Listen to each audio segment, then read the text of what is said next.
Muita gente já viu o filme Invocação do Mal e perguntam: é verdade? Aquilo tudo aconteceu mesmo? Eu estou aqui para contar.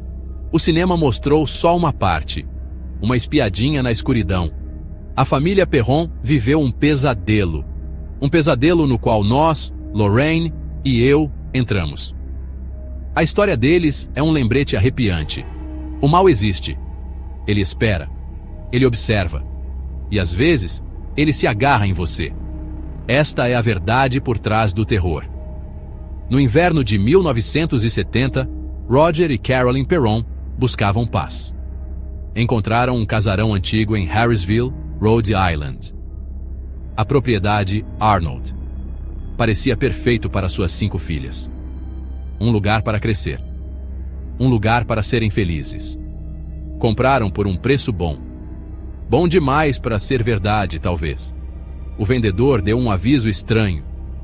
Deixem as luzes acesas à noite. Eles não entenderam na hora, mas logo aprenderiam. A casa guardava segredos. Segredos sombrios, apavorantes. A família se mudou em janeiro de 1971. No começo eram coisas pequenas. Barulhos estranhos. Uma vassoura se mexendo sozinha. Portas que pareciam abrir ou fechar sem ter vento nenhum. A pequena Cindy, uma das filhas, via espíritos. Dizia que eram amigáveis. Falava de um menino gentil chamado Oliver Richardson. Ele brincava com ela, mas nem todos os espíritos eram amigáveis. Uma presença mais sinistra espreitava. Era sutil no início. Aquela sensação de estar sendo observado. Um frio que tomava conta dos cômodos. Os Perron tentaram ignorar. Eram pessoas práticas. Procuravam explicações lógicas. Casa velha faz barulho. Criança tem imaginação fértil. Mas a atividade aumentou. Ficou mais difícil de ignorar. Aquele cheiro doce, de mofo, que às vezes tomava conta do ar. As poças d'água que apareciam do nada. A sensação de pavor que começou a tomar conta da nova casa. Não era só a casa velha se ajeitando. Tinha algo mais ali com eles. Algo antigo. Algo maligno. E era só o começo. Os primeiros acontecimentos estranhos logo deram lugar a eventos bem mais assustadores. As 5 filhas dos Perron, Andrea, Nancy, Christine, Cindy e April, foram as que mais sentiram na pele. Elas ouviam vozes nos quartos vazios, sussurros que pareciam vir das próprias paredes. Às vezes, seus nomes eram chamados por uma entidade invisível. As camas tremiam com violência no meio da noite. As meninas acordavam apavoradas. Seus cobertores arrancados por mãos invisíveis. O medo virou um companheiro constante. Um espírito parecia especialmente ligado às crianças. Elas o chamavam de Manny. Ele aparecia como um senhor de idade. Às vezes, era visto num espelho. Ele as observava. Nem sempre ameaçador, mas sempre ali. Perturbador. E havia as outras entidades menos benignas. Vultos passavam correndo pelos corredores. Pontos gelados flutuavam pelos cômodos, deixando uma presença arrepiante. As meninas frequentemente sentiam que algo as tocava. Uma mão fria no braço. Um puxão de cabelo. Os espíritos brincalhões que a Cindy encontrou no começo foram ficando em segundo plano. O cheiro de carne podre, vez ou outra, tomava conta da casa. Era um cheiro enjoativo, que não ia embora. Aparecia e sumia sem explicação. Objetos voavam pelos cômodos. Pratos se quebravam. Portas batiam com uma força incrível. A atividade parecia estar aumentando, ficando mais ousada, mais agressiva. As meninas mais novas eram especialmente vulneráveis. Diziam ver rostos no escuro. Rostos deformados, cheios de raiva.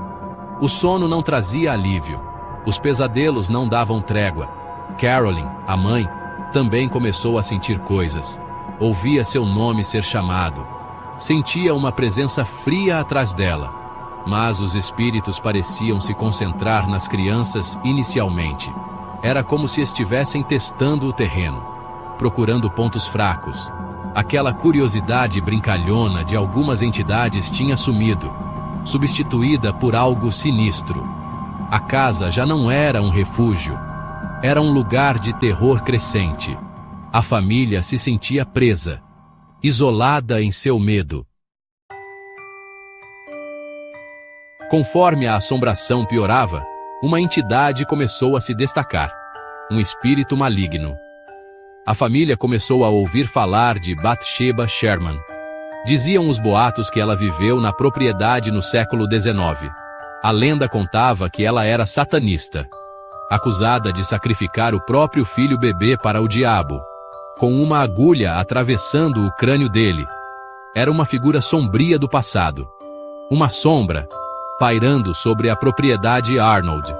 E ela parecia ter fixação na Carolyn Perron. Carolyn começou a sofrer ataques físicos diretos. Acordava com hematomas, marcas estranhas de perfuração na pele. Sentia dores agudas, como se estivesse sendo espetada por agulhas. Uma manhã, ela acordou e encontrou uma ferida perfeitamente circular, sangrando na panturrilha. Parecia que uma agulha de costura bem grande tinha sido enfiada ali. A entidade de Bathsheba parecia odiar mães. Ela via a Carolyn como a dona da casa, uma rival, e a queria fora dali. Ou pior, os ataques a Carolyn ficaram mais severos. Ela era empurrada, sacudida, sentia uma presença fria, cheia de ódio, constantemente perto dela. A entidade, às vezes, se manifestava mais claramente para ela. Um rosto cinzento, distorcido, uma mulher tomada pela raiva. As crianças viam o tormento da mãe, viam o medo nos olhos dela, ouviam seus gritos. A família inteira vivia com os nervos à flor da pele, esperando o próximo evento apavorante. A casa estava tomada por uma atmosfera opressora, maligna. Desesperados e apavorados, os Perron sabiam que precisavam de ajuda.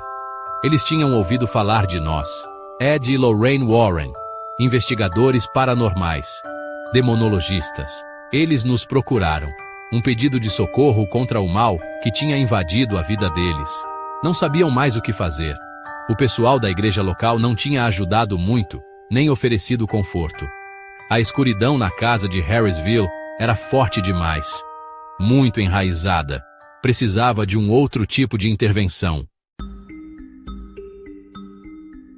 Quando eu e a Lorraine chegamos na fazenda dos Perron pela primeira vez, dava para sentir o mal no ar. Pairava como uma mortalha. A Lorraine, com a clarividência dela, sentiu na hora que tinham vários espíritos ali. Alguns estavam perdidos, confusos. Mas um era muito, muito poderoso, desumano, o espírito de Bathsheba Sherman. O ódio dela era uma força que dava para sentir dentro daquelas paredes. A gente sabia que era um caso sério, perigoso.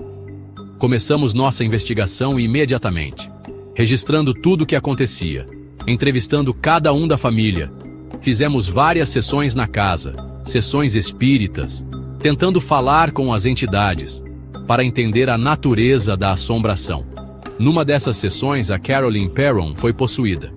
O corpo dela se contorceu todo. Ela falou com uma voz que não era dela, um som grosso, gutural. Ela foi jogada longe, do outro lado do cômodo, por uma força que ninguém via. Foi uma demonstração apavorante de poder demoníaco. A gente tentou fazer um ritual religioso, um exorcismo da casa, para limpá-la do mal, mas a entidade era forte, profundamente entrincheirada. A tentativa de exorcismo foi um caos. Violenta, o espírito revidou com toda a força. O que aconteceu naquela noite deixou marcas profundas na família Perron, principalmente no Roger. Ele foi obrigado a ver a esposa ser atormentada. Mandou a gente embora, com medo pela sanidade da Carolyn e pela vida dela. Nós acreditávamos que o ritual foi interrompido cedo demais. O mal não foi totalmente expulso. Foi uma decisão difícil, mas respeitamos o desejo dele. A segurança da família era o mais importante. Os Perron continuaram morando na casa até 1980. 9 longos anos de tormento.